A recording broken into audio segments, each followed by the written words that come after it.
Yes, Madlang people, once again, our last batch of semi-finalists. Ang lasi ng Palawan. April Boy ng Davao del Sur. Jillian Ward ng Quezon City. Bruno Mars ng Cebu. Billy Joanna ng Davao del Norte. At Jericho Rosales ng Davao de Oro.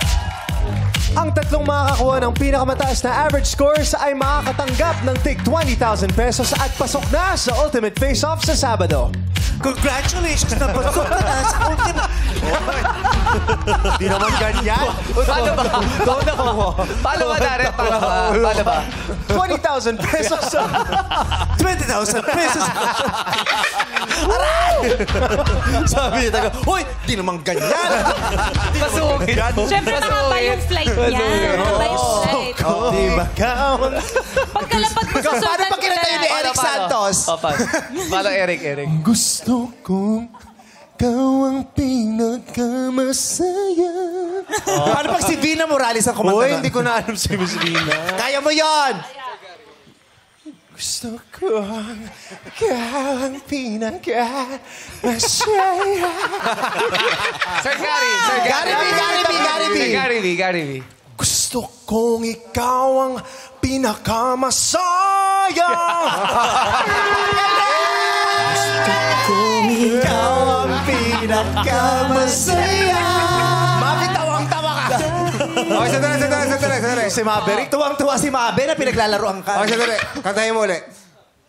Gusto kong Gusto ko.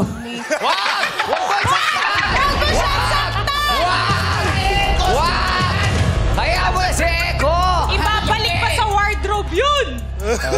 Ay, hindi mo pinakita si Lassie noon. Hindi ko makanta ang Pechay Bakit. Stretch pa! Ang namin nagawa dito! Just congratulations dahil pasok ka na sa Ultimate Face-Off bukas. Bruno Mars ng Cebu!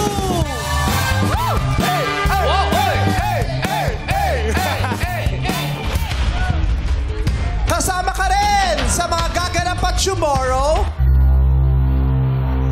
April Boy ng Davao del Sur. Isa na lang ang inaantay natin para makumpleto ang mga grand finalists. At siya ay walang iba kundi si